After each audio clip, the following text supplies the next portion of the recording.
I took a business trip years ago. I was flying to New York City. My wife didn't really want me to go on this trip, or she was going to miss me when I was gone. And so I was thinking about on the way, how do I let her know how much I'm going to miss her?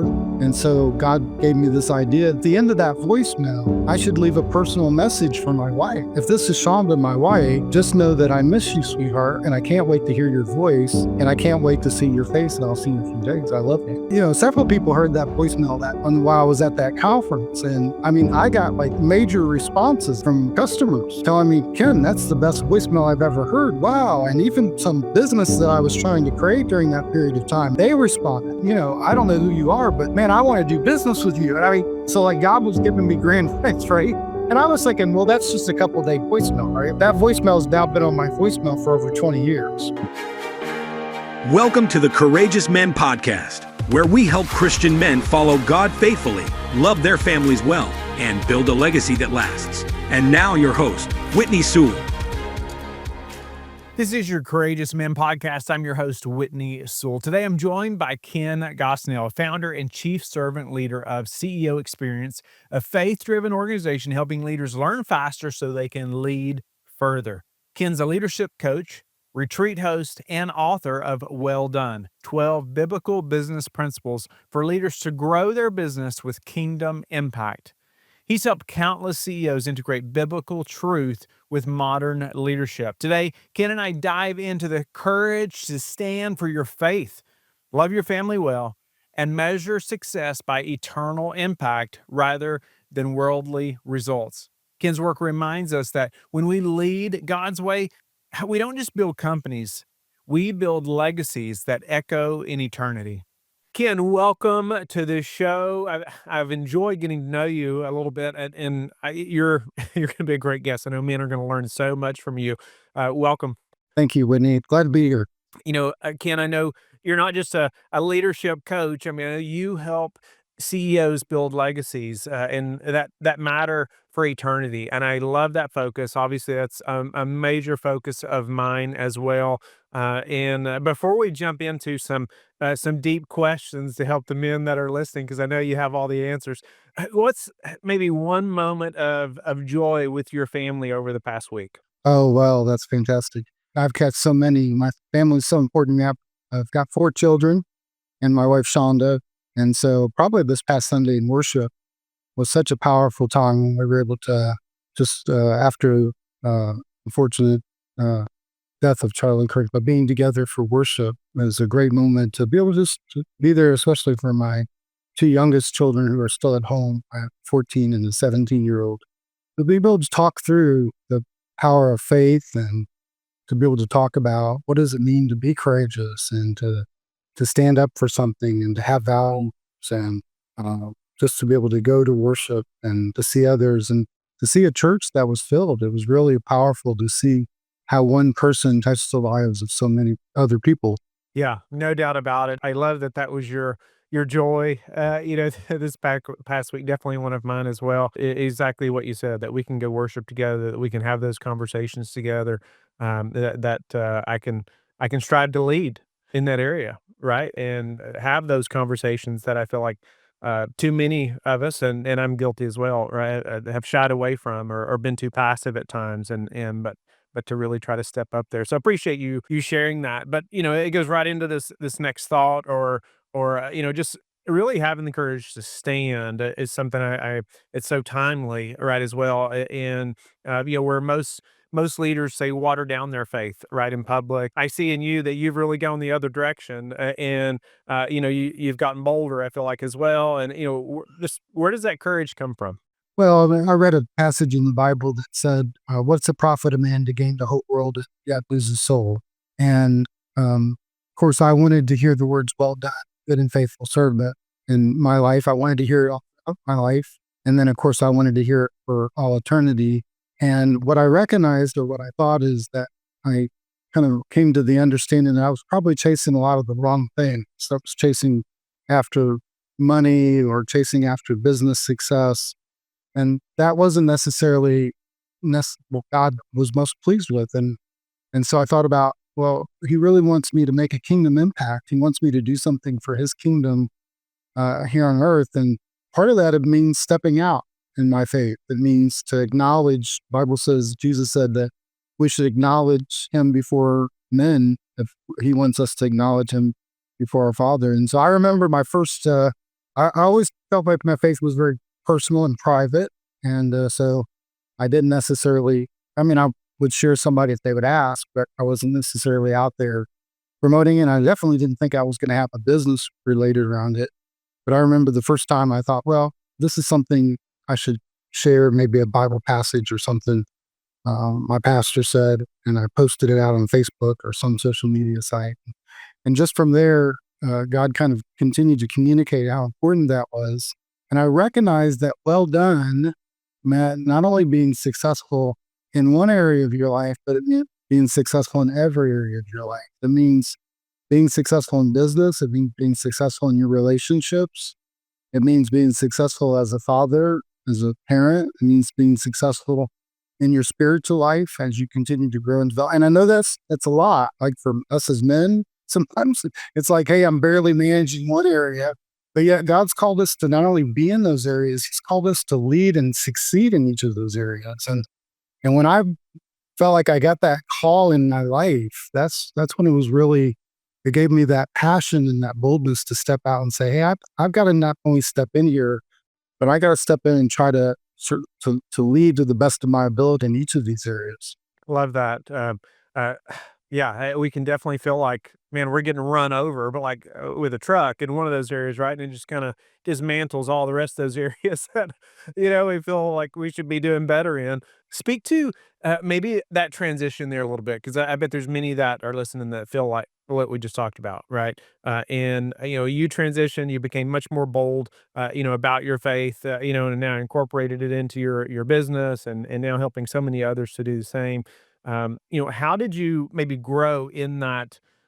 You became courageous there. You were putting it out there, and how did you grow in that? Were you surrounded by some mentors, or maybe church family, or a father, or what did that support network or mentorship look like potentially, or just how you continued to grow there?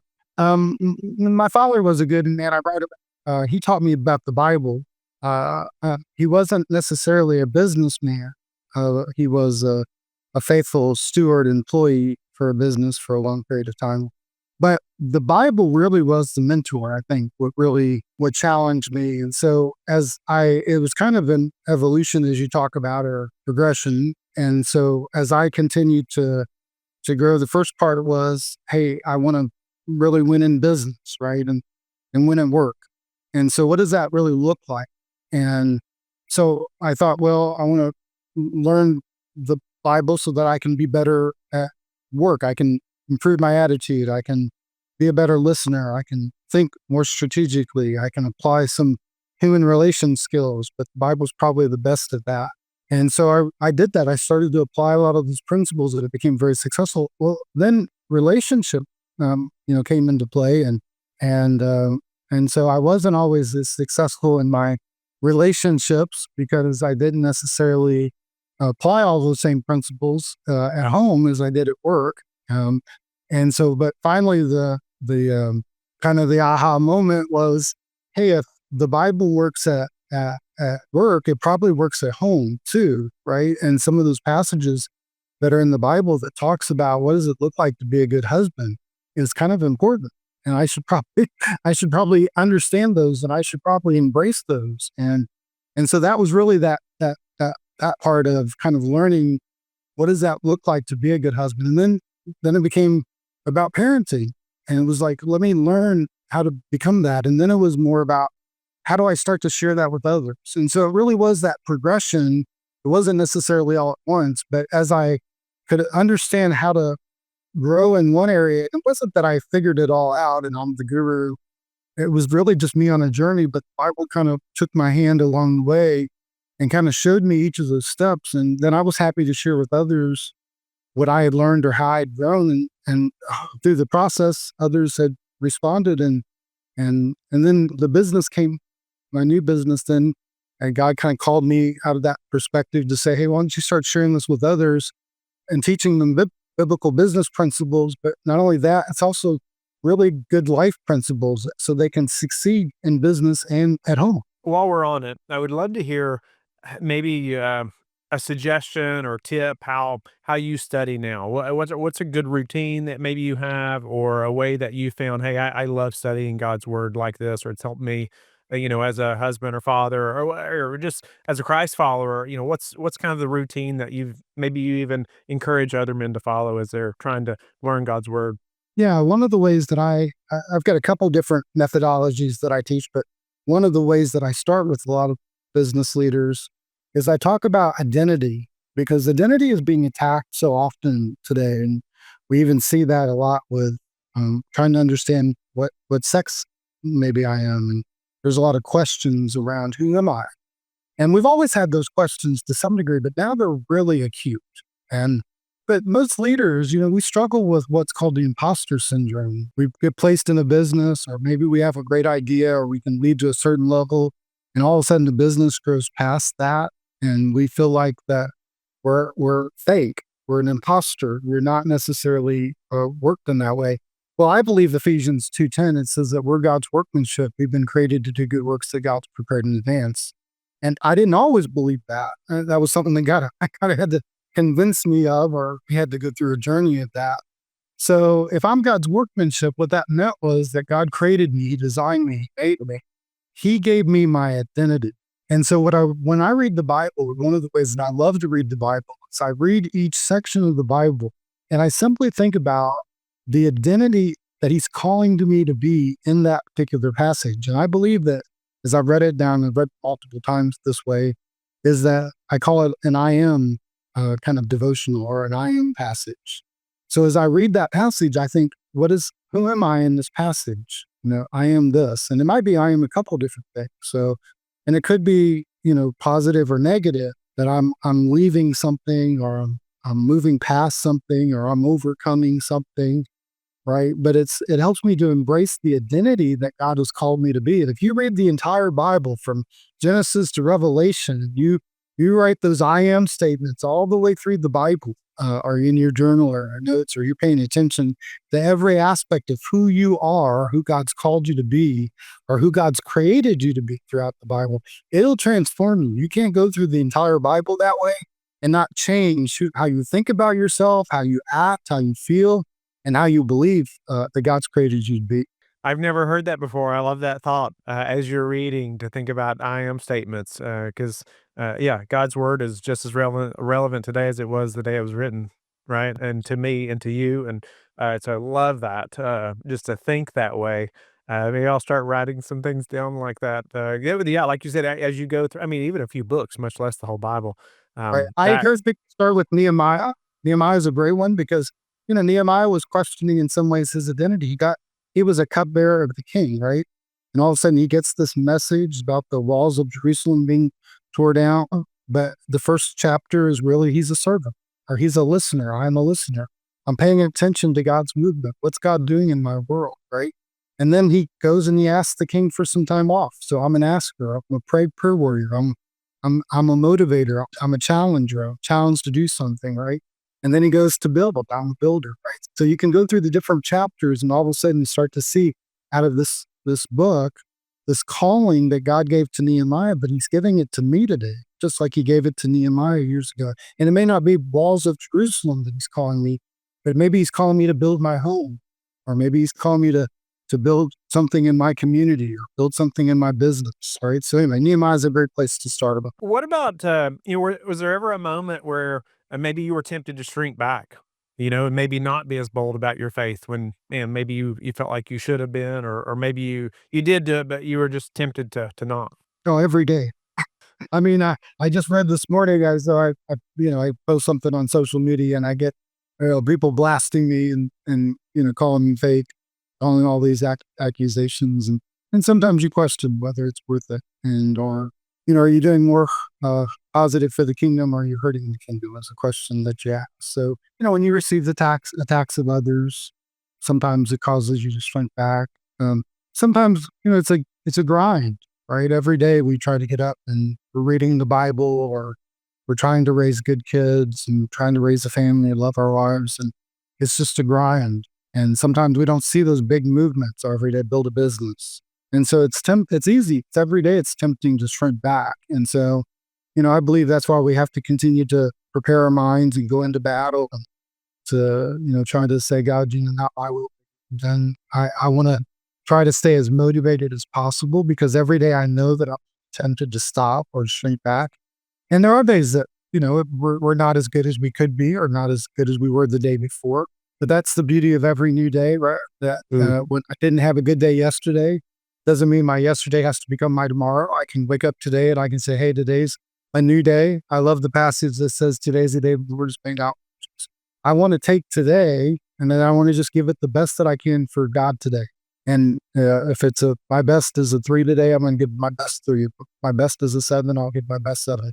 But if I have that attitude, then that keeps me moving forward. That's awesome. So, Ken, that's incredible. I mean, to think about, I mean, obviously we're tempted every day. Like you said, we're pushed back on. It's a great example. You're sharing your faith online. And obviously that's just a place where everybody can say anything they want with no repercussion, right? They don't ever have to look at you in your face. So it's a place where, man, you can be bold and in front of so many people, but then also, you do get pushed back. You feel that, man, it feels like, oh my goodness, maybe I shouldn't have done that. We're all having those thoughts. But speak to, what's the cost, say when men or especially leaders, like you or me or somebody decide to hide our faith? Oh, I think the cost is huge. Because God calls us to be the men to make a difference in our society. So the cost comes down a lot of times to our internal family first, because they see us and they say, well, it's not worth it because we're not living it out in a faithful way. I grew up in a family, and I was very honored that I could say a lot of things about my dad. He wasn't a perfect man, but he was very authentic in his relationship with the Lord.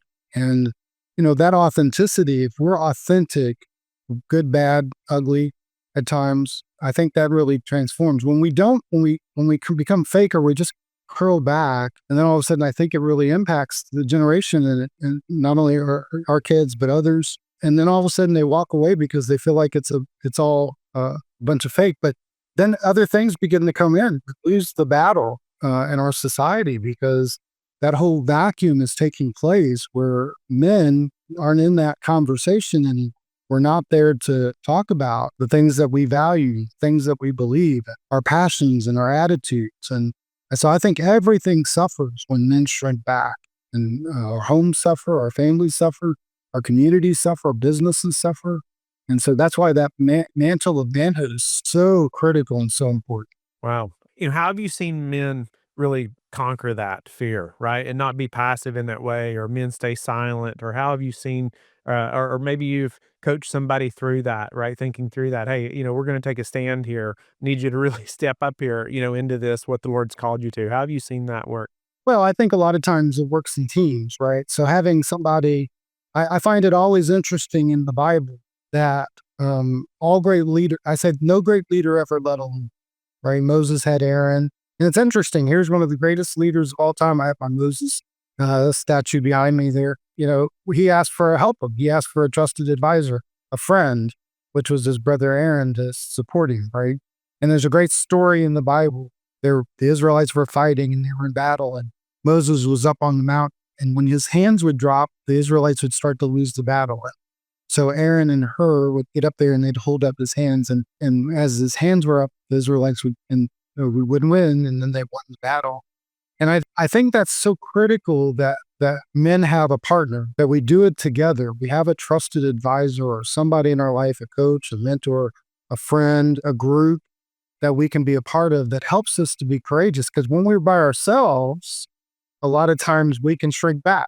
But when we have somebody that challenges us or inspires us or encourages us or supports us, then that helps us to step up and be a better. When I see my friend be a little bit better father than me, he calls me to be a better father, right? Or he's being a little bit better husband than me.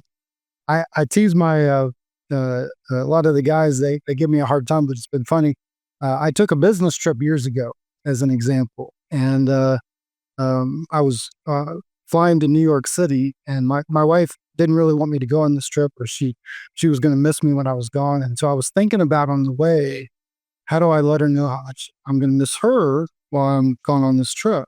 And so God gave me this idea that to change my voicemail, right? And so I had a typical business voicemail at the time. It was, just this typical 30-second voicemail. And I had been trained professionally to how to have a good voicemail, by the way. So, I mean, I going through, real training, sales training on how to do that. Ken Gosnell, leave your number, I'll get back to you as soon as possible. Here's the name of the company, right space, right, all the things, right? But what God revealed to me is at the end of that voicemail, I should leave a personal message for my wife. And so what I did is I re-recorded that voicemail, and then I said something like this. I said, and if this is Shonda, my wife, just know that I miss you, sweetheart, and I can't wait to hear your voice, and I can't wait to see your face, and I'll see you in a few days. I love you. Right? Well, I thought, well, that voicemail will be good. And I'll hang it up, and I'll try to answer the call if she calls, of course. But if she gets my voicemail because I'm speaking or whatever it was, that couldn't answer the call, that at least she would know that I was thinking about. Well, she got that voicemail, and I talked to her late, couple hours later, and she was like beaming, like she'd never heard such a beautiful voicemail. Right? She just loved it, right? Well, anyway, several people heard that voicemail while I was at that conference, and I mean, I got like major responses, like from customers telling me, Ken, that's the best voicemail I've ever heard. Wow. And even some business that I was trying to create during that period of time, they responded. They were like, Ken, I don't know who you are, but man, I want to do business with you. And I mean, so like God was giving me grand rights, right? And I was thinking, well, that's just a couple day voicemail, right? Well, that voicemail has now been on my voicemail for over 20 years, right? Oh, wow. Because that voicemail is important. My wife's important, right? Well, that voicemail is also challenged. When a lot of my guys listen to that voicemail, they say, Ken, I want a voicemail like yours, or I need to be better in my voicemail. I need to be better with communicating. So us men, we have a way of challenging each other, but we need one another to rise to that level because we very seldom do it alone. And I needed others to challenge me, and then I like to challenge others. And I think that's when we succeed. That's what happened with me. Love that. I love the intentionality behind that. And even the response. I was going to say, I bet when she called, you purposely didn't answer just so she would get. Oh man, that's great, and it's so true, right? So other people, other friends hear that, and they're like, "Oh man, I should do something like that," right? And Uh, I will tell you, I've gotten a lot of women that have called at times, and they'll say, I can't wait to tell my husband, or I recorded your voicemail, recorded my husband. so you encourage some men, got some others in trouble. Uh, Well, speaking of which, and I know that, man, you're big on legacy, right? And how it's not just about business, and how it's so much more about our family. And uh, speak to, how do you say fight to leave that legacy in your marriage? What are maybe some tips or rhythms that you and your wife have to, so you're just that you are leaving the legacy that you want. Yeah, that's, marriage is obviously critical. When you have a 50-year relationship or longer, you got to make it a priority. And I tell people that my wife is my number one customer. So the reality for me was I was a much better business guy than I was a relationship guy or a marriage guy. That's how I was wired. So I learned a lot of good business skills, and I wasn't always most successful in relationships. And so finally, God revealed to me, hey, Ken, you can use your business skills in your marriage relationship, or you can use your business skills in your parenting. And when I did that, all of a sudden, my marriage got a lot better, and my parenting got a lot better. And so I use a lot of business skills. And so it's kind of silly in some ways, but I just think practical business skills. So I treat my wife like my number one customer. And what that means practically is that what she wants, like if she needed something, I respond immediately. I don't put her off, and there's never a time where and she knows that she can call me at any time. That's a critical thing. If I was living in Washington, D.C., and my number one customer is in San Diego, and they called me up and they said, hey, Ken, we need you here tomorrow, I would have hopped on a red eye and I'd have been out there the next day. And so my wife has that opportunity, right, to tell me she needs something. I answer the call every time my wife calls to the best of my ability. I don't make her call me twice or three times or four times. I tell every person, and I've done this for a number of years now, that if my wife calls, I can end any meeting. I will always answer the call that she calls, because her call is the most important call. And everybody's important, but my wife is the most important thing. And so those are the kinds of things that are important. I schedule time with her on my calendar, and I make those times a priority because just like I would schedule other meetings, I've scheduled meetings with my kids. I used to take my kids, I go to their schools and meet them for lunch, and I call it the most important business meeting of the year. And I take pictures and all those kinds of things. And my kids would love that, right? Because I would schedule meetings with them just like I would schedule meetings with clients. And I've done the Mm. same thing with my wife. So just trying to put practical business skills into the personal relationships. Obviously, we have date nights and times that we do that. I give my wife gifts just like I would give customers gifts, right? And special out of the moment uh, things when they're not expecting it. We want to wow customers. We like to give our customers upgrades. So I try to give my wife some upgrades every once in a while, right? I do surveys with my wife. So once a year, I ask her, how can I be a better husband? I take her out, have a nice dinner, and I ask her a question. And then not that I've all figured it out, and not that I'm always perfect and try to do those things, but I say, hey, what's one thing I can do to be a better husband this next year to you? And we just have a conversation about it. I'm not trying to always be, because I want to be, after 50 years, I want to be a better husband every single year. I'm trying to consistently get better. And like I said, it's a journey. It's not something that is always easy to do. And sometimes I'm more successful than others, but it's important to me. It's critical to me because I want to lead in my home. I want to make sure that I'm setting the best example and I'm showing my children what that looks like. And I'm really creating a lifetime, a legacy of trying to hear well done in the home as much as I'm trying to create well done in my business world. Love that. I love the intentionality. That's what it takes, right? Is being super intentional, just like you would be with that number one customer. And I think all of us, me included, we can all think of a time when a customer called, there's somebody that's a big client, one of our best investors, whatever it may have been, and we just drop everything. I mean, there's no question. You have this image of this person, and you know them by first name. You know their whole family because they're your top client. You know all these intimate details about them. You stored it away in here because of this image you have of them, right? Of them being your top client. But man, we're not that intentional of listening with our spouses often, right? We don't store away those things that are most important to our spouse often enough. I love Well, and that there's a real dynamic. pivot. Yeah, there was a real pivot for me too. Just that was critical because I think at home, because I think in relationships, I let my wife lead a lot, right? And I think, well, that relationship's important to her, and so let her tell me what she wants or what she needs or these kinds of things. And I abdicated the role a lot. But I would in business, I'd be aggressive, right? I'd say, hey, this is my number one customer. This is the customer. This is how I serve the customer. This is what I need to do. And when I made that switch to say, hey, my wife is my number one customer, all of a sudden now I took back that responsibility and that authority of manhood, if you will, that I need to lead this. I don't need to wait for her to tell me what to do, right? I don't need to wait for her. No, I'm responsive, right? I'm just like you would be with the number one customer, or you're responding. Obviously, you're trying to please them, so you're trying to do what they want. But you're leading it. You're responding. You're the one that's in charge of setting those appointments and flying and making the being intentional, just like all those things. So there's a subtle shift, and I've seen it now that I've worked with men and CEOs and business owners on that, where they've taken back that mantle of at home because they've made that shift in their mind that, hey, I need to lead again. I don't need to abdicate this role and responsibility to my wife. And you know what? Our wives didn't really want that anyway. They really wanted a leader in the home. That's why they were attracted to us to begin with. They liked that we were a leader, and they want us to be that leader in the home, that partner with them, just like we partner with our customers. Yeah, I can relate to that in so many ways, and especially in early marriage. When we first got married, I was a police officer. I was state police, and it was like, and I still I have the campaign hat sitting over here on the shelf right now. But it's like, you put that hat on, and it's like I have it's just a very different outlook on things. You come up on a scene. I mean, like you have to take control of the situation, whatever it is.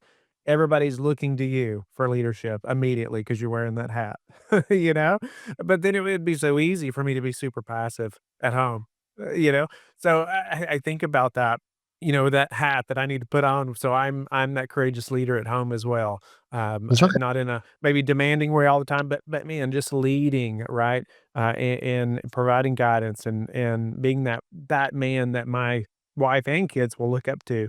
And so no, thank you for that. Maybe give us a tip towards there's something that you have done and you did actually with your kids where you scheduled that time with them. I love that, and I mean because they're that important to you that hey they got time on dad's calendar as well. Is there anything else like that that maybe you look back and think, man, I wish every man would do this thing, or it's worked well for you? Yeah, I gave my every one of my children a life verse, and so uh, for my younger children, I did it on the day they were born. My older children, I didn't have that awareness at the time, so I gave it to them afterwards. But I prayed about a verse that could really summarize, or what I believe could speak to the identity of who they are, or who God had created them to be, because I believe that they're God's children as much as they are my children. And so I wanted God's word to speak into their life. And so anyway, life verse.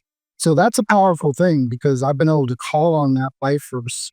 Now my oldest is in her 30s, young 30s, and so be able to use that life verse in different situations in their life and just remind them of their identity. I wish every father would give a life verse to their children. Yeah, love that. Any tips on like that process of like I feel like it's a big deal to like give that verse to your child for their life, where I might think, oh man, I don't want to pick the wrong verse or I don't want them to, Yeah, the way I did it was I took 30 days. I believe in kind of time prayer. And so what I tried to do was I spent 30 days praying over it. And I said, God, would you please allow me to find a verse in 30 days?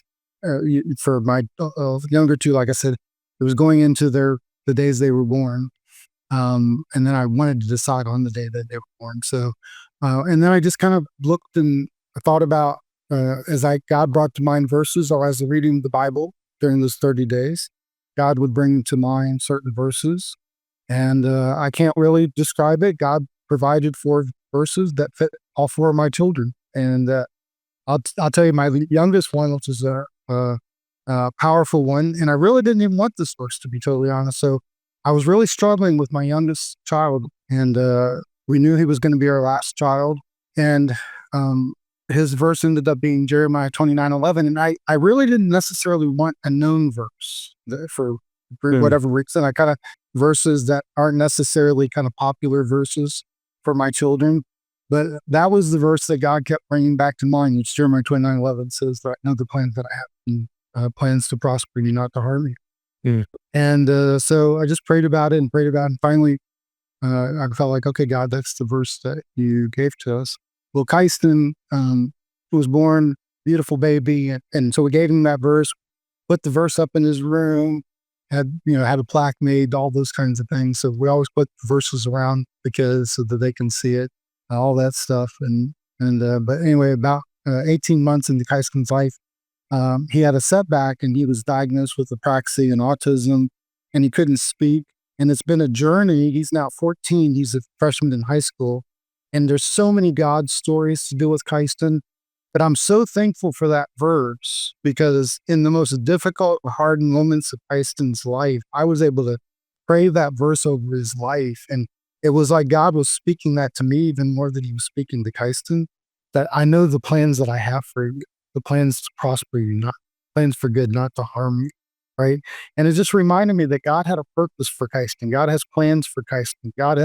Is going to work things out for Kaisten. And so anyway, it's just a beautiful way. And so I can't really, again, I just believe that if you put yourself before God and ask God to give you that verse, he'll give you those verses. And, I kind of looked at it back to leadership, and I thought I kind of stressed up some points on it. And I thought, well, even if I pick the worst verse in the Bible, like, I mean, how bad could I mess this up? Right. It's the Bible for Pete's sakes. Like, could I really give them a bad verse? Right. And so, I mean, so, anyway, I can tell you some funny stories around that, but, That's a great way to think about it too. That removes some pressure there, right? God didn't make any mistakes in any verse in the Bible. I love that. Wow. And that's a great story of how of his life, and how you even mentioned, how it's speaking really as much to you as it is to him. I love that, and maybe this goes right into I wanted to ask you another question here. It's like, if you could sit down with your 25-year-old self, what would you tell him about being that courageous leader, husband, father, maybe mistakes you'd tell him to avoid? Any thoughts around that? Oh, absolutely. Well, my son is 28. He's getting ready to turn 29 this year, my oldest son. And so I can speak right to him to myself. I think courageous, and I'm proud of my son. He's a soul winner. He brings people to church, and he's probably one of the best soul winners in our family. I'm so proud of my children for having their own faith. I raise my kids to be I let them know my faith. Obviously, I taught them faith. Gave them verses. I love to have conversations with them, and we obviously took them to church. But I also told them that they could question our faith. That our faith was, anything. I wasn't gonna make my belief their belief, if that makes sense. That I wanted them to find their journey. I trusted my faith enough to be strong enough that they could question anything, and I would tell them reasons that I believed what I believed, right? So anyway, but the 25-year-old self, I would say, study the Bible more, be more passionate, go after your dreams, chase them quicker, love deeper. Don't hold back, right? Life is so short and so precious, and you know uh, that the most important thing I think you do a lot of times in your 20s is you start your family, and that's the one of the most important decisions that you're going to make, other than your faith decision, because your family is so critical. So that life partner decision is so important. Make sure that that person is journeying with you in faith, and ask the tough questions. Really dig deep. I always say one of the most important things is really be curious, right? I love what you do on the podcast. Ask questions.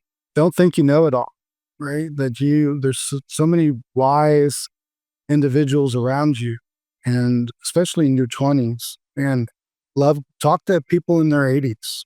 Talk to people that have lived life, and what did they learn? And learn as much as you can. Soak it up, because if you can learn from the wisdom of others, think about it. I do that in our retreats. In our peer retreats, I bring together 12 to 15 CEOs. And I just love it. I was in DC yesterday at one of our peer retreats, and we had about 12 CEOs that were in the room. And I just love that room for an entire day. I say there's probably 300, 400 years of business sitting in that room that day. And when we talk about things, it's so powerful because you can hear different perspectives. And I was just thinking about the diversity of our group yesterday. It's so amazing. We got to talk about, of course, the Charlie Kirk assassination, but our youngest CEO in the room was in their late 20s, and we had a CEO that was in their 60s. So we had a gap, and we had a diversity. We had 4 or 5 different ethnic groups that were represented in the room, which is just a powerful, from different people groups. And so just a powerful see, we had men and women. And so just to see the diversity of that group and be able to talk and have that wisdom. So anyway, that's what I would tell my young self: to be curious, be bold, be courageous, be loving. And you said, chase your dreams faster or something, Chase your right? dream. Yeah, love that. That's awesome. I hope your son can hear that as well. I'm going to Uh, play it for him. Don't worry. yeah, that's awesome. Ken, man, there's so much to learn from you. I'm grateful for you being on the show. Just man, and also I want you to be able to mention your book. Well done. Right? Where can listeners find that? Where can they learn more about you as well? Absolutely. So Well Done is on Amazon. They can find that, or you can go to our website, ceoexperience.com as well, and get the book there. But Amazon has it. Well Done is 12 biblical business principles that'll grow your business with kingdom impact. And so that's a wonderful book. I do have another book that we're getting ready to finish. The foreword being written right now, called The First CEO. And that's really going to be talking about what we said is 7 choices that'll either break through or break your business. And I talk about Adam and Eve as the first business owners. And it's really 7 choices that they make. And so there's a lot of relational components that book will probably come out the next year or so. So anyway, but you can find more I'm on every social media site, but you can find more about me ceoexperience.com, or I'm usually on LinkedIn. It's a great place to find me as well. But I'd love to connect with people and help anybody along the journey that I can.